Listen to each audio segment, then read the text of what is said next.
안녕하세요. 배지 원장입니다. 자, 여러분들 하던 사설 시조 이번 주에도 이어서 합니다.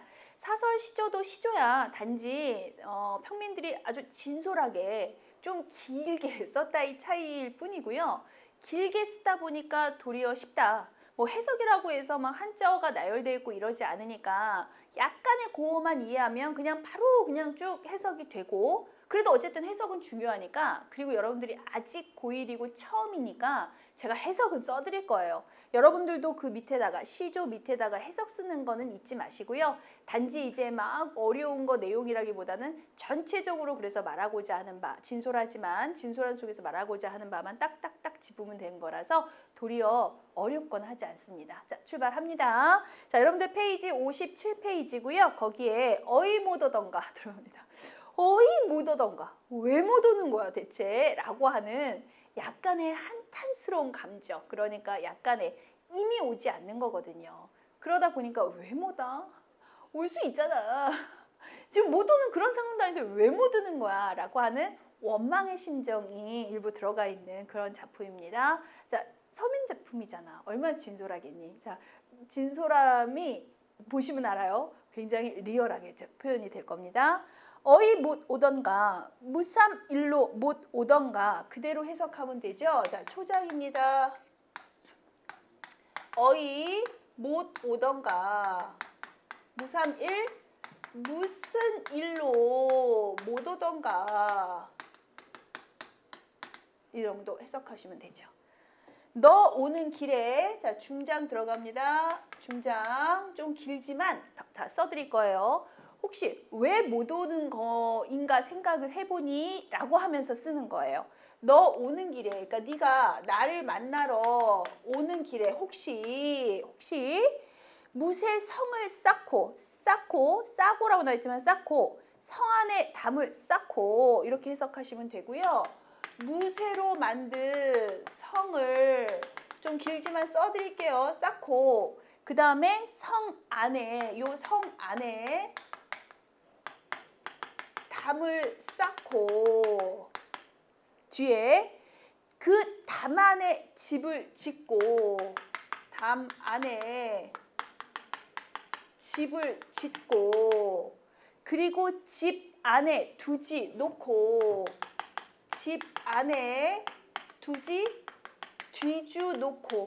뒤주가 왜 이렇게 요만한 이렇게 박스 옛날에는 뒤주에다가 뭐 쌀 같은 것도 넣고 뭐 이랬거든. 그런 뒤주를 놓고 이런 뜻인데, 어찌됐건 해석 뭐 어렵지 않아서 제가 이제 써드리긴 합니다만, 결국 여기서 말하고자 하는 바를 미리, 왜냐면 줄줄이 그냥 하지 말고 미리 컨셉을 제가 잡고 가자면 그런 소리죠. 아니, 너 오는 길에 무쇠로 성을 쌓는 거죠. 알겠지만 성을 둘둘이 쌓는다는 것은 사실은 나오기가 조금 힘든 그런 것을 말하고 싶어서 무쇠로 쌓았다라는 표현을 쓰는 건데, 그것도 쇠잖아요. 이건 뭐 깨트릴 수도 없고, 그치? 성이라고 하는 건 분명히 높을 것이고, 그리고 무쇠로 성도 높을 판인데 그 안에다가 담을 쌓았잖아. 꽉꽉꽉꽉. 그러니 그 성 안에, 그 뒤에는 이 안 속에다가 담을 쌓아놨어요. 그리고 그 안에다가는 또 집을 지어서 집 안에 뒤주를 놓고요. 요만한 박스 같은 걸 놓고 이런 거죠. 점차 좁혀 들어오고는 있는데, 좁혀 들어오고 있는 이 속에다가 점차 사실은 얘도 이 안에 갇히나 이제 더 갈 건데, 요 안에 갇히면 그 뒤에 얘를 뚫고 나가야 되고, 그 뒤에 얘를 이렇게 뚫고 나가니까 얼마나 힘들겠냐고. 그 힘든 상황을 말해주고 싶은 거야. 그렇게 쌓여서 요 안에서 요 안에 갇힌 거야? 왜 못 오는 거야? 갇혔어? 왜 못 와? 이 느낌 아시겠죠? 그래서 얘기를 하고 있는데, 아까도 얘기했잖아. 서민이다 보니까 진솔하게 한마디 하면 될 것을. 원래 서민들은 사설시조에서 약간의 내가 하고 싶은 말을 그냥 리얼하게 다 표현하겠다라고 하다 보니 약간의 해학성 뭐 이런 것들을 넣다 보니까 어쨌든 조금은 길게 한마디면 될 걸 이렇게 많이 쌓아가면서 그만큼을 아주 애절하게 얘기를 하고 싶은 거지. 그러면서 쌓아가는 거예요. 그리고 뒤주 안에 괴를 짜고, 괴를 싸고, 저 이렇게 요 뒤에다가 쓸게요. 이따가 뭐 필기할 거라서 여기다 쓸게요. 그리고 뒤주 안에다가 괴를 짜고, 그러니까 괴라고 하는 거 이제 괴짝 같은 거. 그 안에 또 짝을 또 짠 거지. 그리고 너를 팔자형으로 결박을 해가지고 이렇게 결박.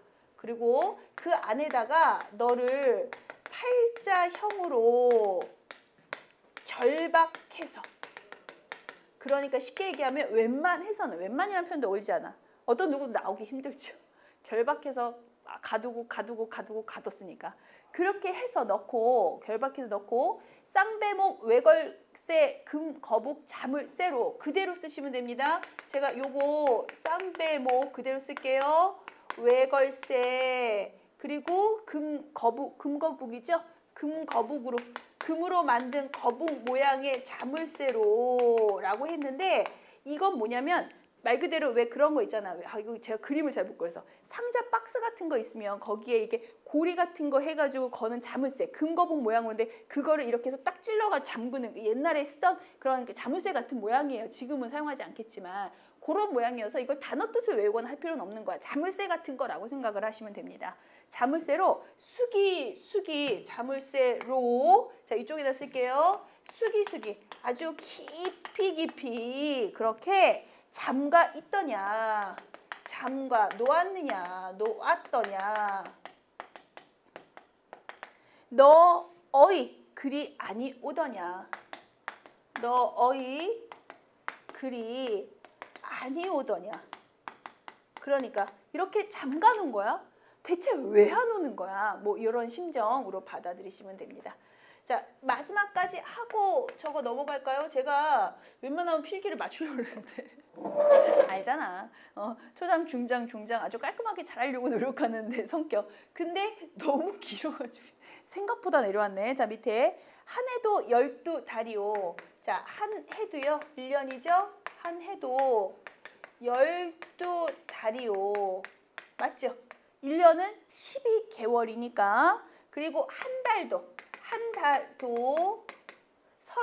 30날. 그러니까 30일이요라는 뜻이고요. 30일에 날와 볼 할리 하루가 없더냐. 이렇게 해석하시면 됩니다. 이거 보이십니까 혹시? 정확하게 하루가 없으랴네요. 없으랴. 뭐 해석이야 뭐. 저기 없으랴 있길래 그대로 다시 바꿨습니다. 됐죠? 기본적으로 뭐냐면 한 해도 12달이나 되고 이 감정이에요. 그리고 한 달도, 그 중에 한 달도 30일이나 있잖아. 즉 30번이나 너한테는 기회가 있는 거잖아. 근데 그 중에 나 와서 찾아올 그 하루도 안 됐지. 하루도 없어. 하루도 안 돼. 1년 365일 중에 이걸 강조하고 싶은 거죠. 그만큼 와주지 않는 님에 대한 원망의 감정이, 이쪽에다 쓸게요. 요거 중요해서 원망의 감정이 있다. 작품에서 얘들아, 님에 대한, 지금 님이 나를 찾아오지 않아서 약간의 속상함을 표현하고 있는 건데, 님에 대한 그리움, 나를 찾아주지 않고 내 옆에 없으면 그리움이라고 우리는 표현을 하잖아. 그 님에 대한 그리움을 말하는 시 작품 속에 웬만해서는 원망을 많이 안 넣어요. 스럽겠지만 알잖아. 님이 임금일 때도 있고 임금이 아닌 단순히 사랑하는 님이라고 할 때라도 그렇게까지 막 원망하는 마음을 옛사람들이 넣지 않는데, 간혹 이렇게 넣을 때는 그래서 그것을 중요시하게 여긴다. 원망의 감정이 있어요를 아는 게 되게 중요하다. 그래서 굳이 빨간색 원망의 감정, 여기도 대체 무슨 일로 못 오는 거야? 라는 원망의 감정이 느껴지는 작품이다. 그래서 주제도 굳이 쓰라고 하면 오지 않는 님에 대한 그리움, 이렇게 해도 되지만 오지 않는 님에 대한 그리움과 원망의 심정까지 쓰셔도 되는 작품이거든요. 항상 그건 중요시하게 다뤄진다라는 거 알아두시고요. 자, 요거 더 하고 갈게요. 아까 뒤주 안에다가 괴를 쌓고요. 그 안에다가 너를 결박까지 해서 라고 해서 점차 작아지는 개념으로 얘기는 하고 있지만 더더욱 빠져나오지 못해 라고 하는 현실, 불가능한 현실을 설정해서 이렇게 불가능한 현실이야? 아니잖아. 근데 왜 뭐다를 좀 더 강조하고 있는 작품이다 라고 하는 거 알아두시면 되는데, 여기에 아주 리얼한 표현법 쓰인 거 보이시죠? 표현법 볼까요? 무쇠 성을 쌓았어요. 성을. 근데 그 성 안에 담을 쌓았지요. 근데 요 담 안에 집을 지었지요. 나 지금 뭐 하는지 보이니? 그리고 그 집 안에 뒤줄을 놓고요. 이렇게 반복을 하고 있잖아. 요거 무슨 법이요? 앞에서 했던 말을 고리를 물듯이 한 번 더 그걸 반복해서 끌고 와서 얘기를 해줍니다. 앞에 했던 말을 다시 한번, 앞에서 했던 말을 고리를 물듯이 다시 한번 반복. 이런 걸 무슨 법? 연세법. 연세법의 대표적인 예 내가 많이 해주는 그거 있잖아. 원숭이 엉덩이는 빨개. 자, 빨가면 사과. 사과는 맛있어. 맛있음 바는 앞에서 했던 말을 다시 한번 끌고 와서 반복하는 거. 이런 거 연세법이 쓰였습니다 라고 하는 거 아시죠? 연세법이 쓰였으면서 같은 걸 한 번 더 썼다면 당연히 반복법도 쓰인 거죠. 그래서 점차 이야기가 조금은 작아져 가면서, 그러니까 크기가 작아졌어요. 그러니 점층이 아니라 점강법이 쓰였습니다. 이런 정도. 뭐뭐 하지 않으랴 없으랴 했으니까 서리법 쓰였습니다. 이 정도 찾을 수 있는 거죠. 표현법이라든가 뭐 해야 되는 거 뭐 이제는 뭐 표현법 같은 건 여러분들이 많이 하니까 쓰실 수 있고, 여기에 하나 더 찾는데 열거법도 되죠. 네, 그쵸 가능한 겁니다. 나열하고 있으니까 여러 가지를 이렇게 찾을 수 있으시면 된다. 자, 주제는 여러분이 쓰세요. 제가 안 써드립니다. 안 쓰면 안 되는 거 알고 있지? 오지 않는 님에 대한 그리움, 과 원망의 심정, 이 정도 하시면 되겠습니다. 얼마나 답답하면 얘들아, 꼭 왔으면 하는 마음이 얼마나 간절하면 이렇게까지 얘기를 하나 싶죠. 근데 중요한 작품이고요. 자주 보여지는 작품일 겁니다. 내용만 이해하시면 해석은 어렵지 않다는 거 이해하시면 되겠습니다. 자, 요거 지우고 정말 오늘의 하이라이트, 가장 중요한 작품이자 오늘만 조용히 아니죠. 전체를 통해서 가장 중요한 작품이자 고전 시가의 스탠다드 작품 중에서 마지막 작품 들어가겠습니다. 지우고 갈게요. 자, 들어가겠습니다. 두터비 파리를 사실 이거 본 적도 있을 거야. 뭐 이때쯤 되면 여러분들이 이 작품 정도는 한 번쯤 보지 않았을까 일 정도로 유명한 작품입니다. 그리고 우리 왜 탐관오리의 그 횡포를 비판하는 그런 작품들 많이 배웠잖아. 좀 얼마 전부터. 대표작이 있죠. 그래서 요거는 하고 가야 돼 라고 해서 제가 마지막으로 넣었는데 사실 요게 이제 스탠다드 중에서는 고전 시가가 마무리가 될 거고, 요게 끝나고 나면 다시 현대시로 넘어가서, 여러분 현대시 썼던 거 기억하시죠? 다시 넘어가서 현대시로 이제 이야기가 진행될 겁니다. 이제 고전의 마무리니까 조금은 아쉬운 마음으로 더 열심히 듣자. 중요한 작품이에요. 나 중요한 작품이라고 분명히 얘기했어. 자, 들어가겠습니다. 두터비 파리를 물고 두엄 우히 치달아 앉아. 두터비니까 그냥 두꺼비죠, 두꺼비. 두꺼비가 파리를 물고요. 두엄. 왜 그거 말 그대로 그 비료 같은 두엄 있잖아. 그런 두엄 위에 치달아 앉아. 그러니까 뛰어 올라 앉아서 있어요. 보통 두꺼비가 파리를 먹으니까. 바꿔 얘기하면 파리보다 힘센 존재죠. 있어. 건너산 바라보니까 백송골이 떠 있거날. 건너에 있는 산을 바라보니 백송골이 이제 매 종류 중에 하나거든요. 흰 송골매가, 아니면 그냥 백송골 하셔도 돼요. 막 백송골 정도까지도 막 해석해라라고 하지 않으니까 그냥 백송골 쓰셔도 되지만, 굳이 해석하자면 흰 송골매가 떠 있거나 떠 있거늘 하늘에 떠 있는 거죠. 그러니까 파리를 물고 이렇게 올라앉아서 그냥 아주 당당하게 자부심 있게, 나 힘세, 파리 그까이 거 이러고 이제 물고 있는데 하늘을 보니까 흰 송골매가 쭉 날아가는 거죠. 누가 생각해도 송골매가 아마 죄송합니다. 송골매가 두꺼비를 잡아먹겠죠. 그런 존재잖아. 그러니까 잡아먹히는 약한 존재죠. 매에 비하면. 그러다 보니 가슴이 금죽하여서요. 가슴이 섬뜩하여서 놀래가지고는 풀떡 뛰어 내렸다가 펄쩍 뛰어서 도망가려고 내렸다가 두엄 아래 자빠지고, 두엄 아래에 자빠지고, 바빠졌구나 하시면 됩니다. 어떻게 하는 건지 알지? 그러니까 높은 두엄 위에 비료더미 위에 있다가 깜짝이야. 어떻게 무서워 하면서 막 도망가려고 하다가 풀떡 뛰다가 이렇게 쭉 미끄러진 거죠. 그리고 자빠졌겠죠.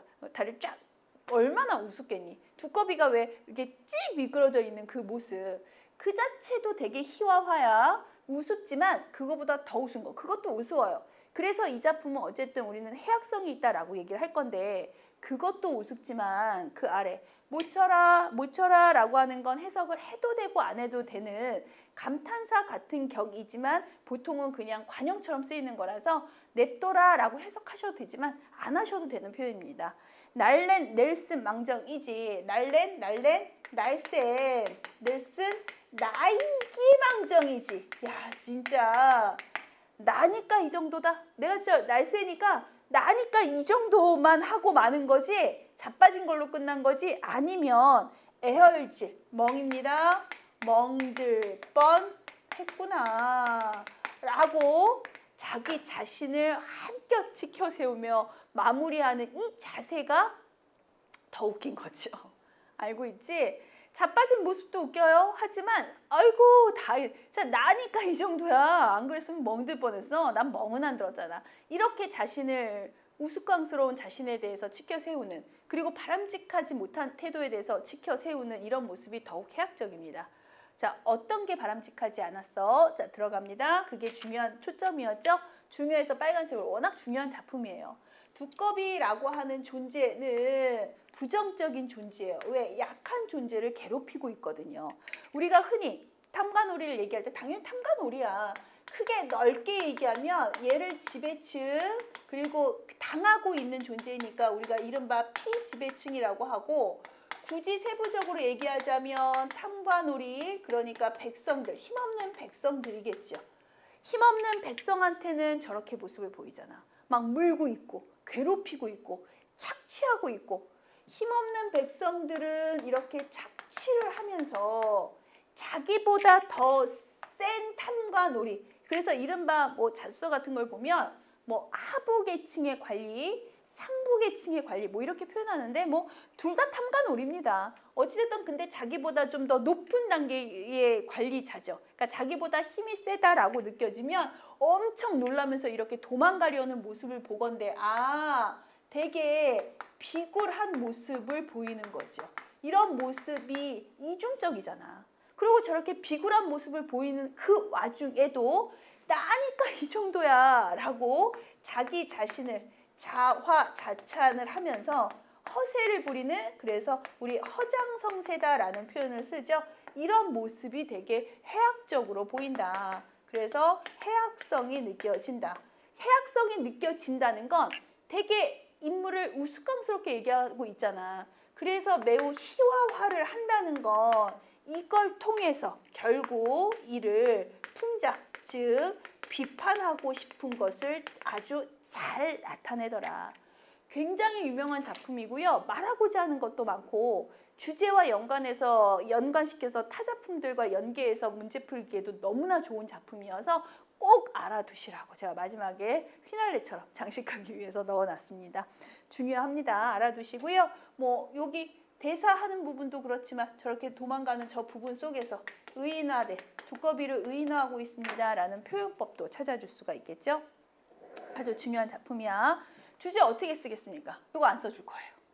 여러분이 지금 쓰셔야 돼요. 안 쓰면 페널티야 얘들아. 쓰세요. 주제 탐관오리 나왔어요 얘들아. 비판 그렇죠. 역시 배지 학원의 학생들 탐관오리 행포 비판 쓰면 된다고 그랬잖아. 그거의 대표작이에요. 쓰셨습니까?